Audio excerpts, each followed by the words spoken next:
ഒരാഴ്ച വരെയൊക്കെ നമുക്ക് ടിന്നിലിട്ട് സൂക്ഷിച്ച് വെക്കാൻ പറ്റിയ നല്ലൊരു സ്നാക്ക്. കുഞ്ഞുങ്ങൾക്ക് ഇഷ്ടപ്പെടുകയും ചെയ്യും, അത്യാവശ്യം ഹെൽത്തിയുമാണ്. സ്നാക്സ് ബോക്സിലൊക്കെ കൊടുത്തു വിടാനും നല്ലതാണ് കേട്ടോ. എളുപ്പത്തിൽ ഉണ്ടാക്കിയെടുക്കാൻ പറ്റും. വീട്ടിലുള്ള ഇൻഗ്രീഡിയൻസ് മാത്രം മതി. നമുക്കിതിനായിട്ട് ആദ്യം ഒരു പാത്രത്തിലേക്ക് 1 കപ്പ് പച്ചരി എടുക്കുന്നുണ്ട്. ഈ പച്ചരി 2 or 3 വെള്ളം നല്ലതുപോലെ കഴുകിയതിന് ശേഷം നമുക്ക് ഊറ്റിയെടുക്കാം. നിങ്ങൾക്ക് ഈ പച്ചരിക്ക് പകരം നമ്മൾ കഞ്ഞി വെക്കാനായിട്ട് വാങ്ങുമല്ലോ, പൊടിയരി അല്ല, ചുമന്ന അരി തന്നെ, പച്ചനെല്ലിൻ്റെ അരി എന്ന് പറഞ്ഞിട്ട് അരി വാങ്ങാൻ കിട്ടും. കുറച്ച് നീളമുള്ള അരി. അതാണെങ്കിൽ കുറച്ചുകൂടി ഹെൽത്തി ആയിരിക്കും, കുറച്ചുകൂടി തവിടൊക്കെ കിട്ടുമല്ലോ. കഴുകി ഊറ്റിയെടുത്ത അരി നമുക്ക് ഒരു പാത്രത്തിലേക്ക് ഇട്ട് കൊടുക്കാം. എന്നിട്ട് ഇതിനെ നല്ലതുപോലെ ഒന്ന് വറുത്തെടുക്കാം. ആദ്യം വലിയ സ്റ്റൈലിൽ ഒരു സ്പാച്ചിലൊക്കെ എടുത്തൊന്ന് മിക്സൊക്കെ ചെയ്തു. അവസാനം ഈ സ്പാച്ചിലയും അരിയും പാത്രവും തമ്മിൽ ഒരു തരത്തിലും കണക്ഷൻ അങ്ങോട്ട് സെറ്റാവുന്നില്ല. പിന്നെ എന്ത് ചെയ്തു, ആ സ്റ്റൈൽ അങ്ങ് മാറ്റിയിട്ട് നമ്മുടെ പോരാളി അങ്ങ് കളത്തിലേക്ക് ഇറക്കി. സാധാരണ ഒരു തടിച്ചട്ടുകമാണ് ഇങ്ങനെ അരിയൊക്കെ ഇളക്കാനായിട്ട് നല്ല സാധനമെന്ന് ഇപ്പം മനസ്സിലായി. നമ്മൾ അരിയുണ്ട ഉണ്ടാക്കാനായിട്ട് സാധാരണ ചോറ് വയ്ക്കുന്ന അരി വറുത്തെടുക്കുമല്ലോ, അതുപോലെ അത്രയും അങ്ങ് വറുത്തെടുക്കേണ്ട കാര്യമില്ല. ഈ വെള്ളത്തിൻ്റെ നനവൊക്കെ പോയി അത്യാവശ്യം ഒന്ന് ചുമന്ന് വരണം. ആ പരുവത്തിൽ നമുക്ക് ഫ്ലെയിം ഓഫ് ചെയ്തിട്ട് തണുക്കാനായിട്ട് മാറ്റി വയ്ക്കാം. പിന്നെ ഈ പച്ചരി കുറച്ചുകൂടി നേരത്തെ നമുക്കൊന്ന് കഴുകിയിട്ട് വെയിലത്തൊന്ന് ഉണക്കിയെടുക്കുകയാണെങ്കിൽ എളുപ്പത്തിലൊന്ന് റോസ്റ്റായി കിട്ടുകയും ചെയ്യും. ഇതുപോലെ ഒന്ന് ചുമന്ന് വരുമ്പോൾ നമുക്ക് മാറ്റി വയ്ക്കാം. ഇനി സെയിം പാനിലേക്ക് തന്നെ 1/2 കപ്പ് കപ്പലണ്ടി ചേർത്ത് കൊടുക്കാം. ഞങ്ങളിതിനെ കപ്പലണ്ടി എന്നാണ് പറയാറ്. ഇനി നിലക്കടല എന്ന് പറയുന്നത് കേട്ടിട്ടുണ്ട്, വേറെ എന്തെങ്കിലും പറയുമെന്ന് എനിക്കറിയില്ല കേട്ടോ. അതും നല്ലതുപോലെ ഒന്ന് വറുത്തെടുക്കുന്നുണ്ട്. വറുത്ത കപ്പലണ്ടി ആയിരുന്നു കേട്ടോ. അതിനെ ചൂടാറാനായിട്ട് മാറ്റി വെച്ചിട്ടുണ്ട്.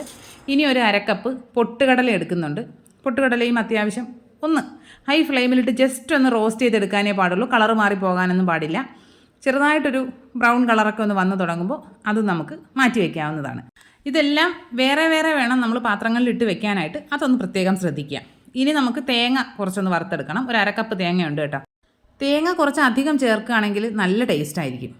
1 കപ്പ് വരെയൊക്കെ തേങ്ങ ചേർക്കാം. അങ്ങനെ ആകുമ്പം അടിപൊളിയാണ്.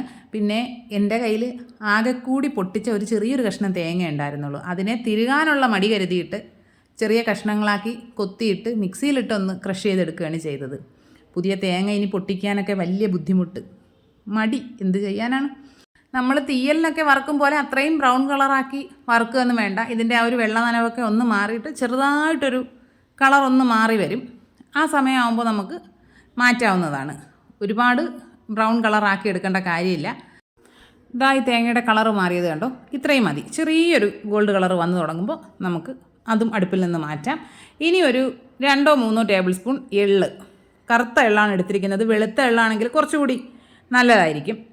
ഈ എള്ള് കഴുകി ഉണക്കി എടുത്തതാണ് കേട്ടോ. നമ്മൾ എള്ള്, കടുക്, ജീരകം, ഉലുവ ഇങ്ങനെയുള്ള സാധനങ്ങളെല്ലാം കഴുകി ഉണക്കി എടുക്കുന്നതായിരിക്കും ഏറ്റവും നല്ലത്. ഇതിലൊക്കെ നന്നായിട്ട് അഴുക്കുണ്ടാവുമേ.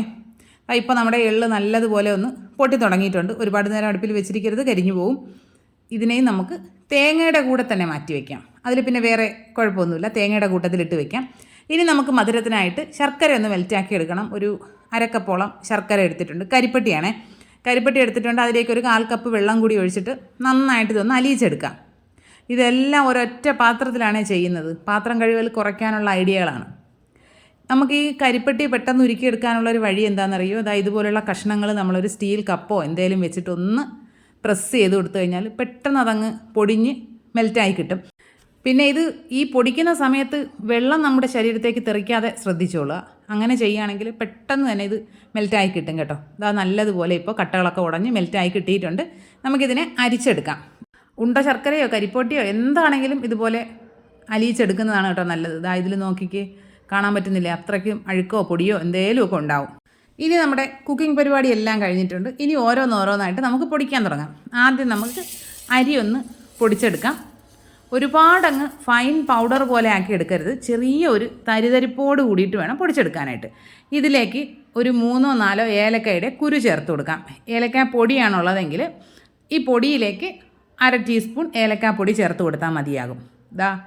ഇപ്പോൾ ഇങ്ങനെ ഒരു തരിതരി പോലെ പൊടിച്ചെടുത്തിട്ടുണ്ടേ. നേരത്തെ കുക്ക് ചെയ്യാനെടുത്ത് അതേ പാത്രം തന്നെ ഇപ്പോഴും എടുത്തു എന്ന് ചിന്തിക്കരുത് കേട്ടോ. കയ്യിൽ അലർജി കാരണം ഒരുപാട് സോപ്പോ വെള്ളമോ ഒന്നും തൊടാൻ പറ്റാത്ത അവസ്ഥയിലാണ് കൈയുള്ളത്. അപ്പോൾ എത്രത്തോളം പാത്രം കുറയ്ക്കാൻ പറ്റുമോ അത്രത്തോളം നല്ലതല്ലേ. അരി പൊടിച്ചതിന് ശേഷം പൊട്ടുകടല പൊടിച്ചെടുത്തിട്ടുണ്ട്. പൊട്ടുകടലയ്ക്ക് ശേഷം നമ്മൾ കപ്പലണ്ടി തൊലിയൊക്കെ കളഞ്ഞിട്ട് പൊടിച്ചെടുക്കുന്നുണ്ട്.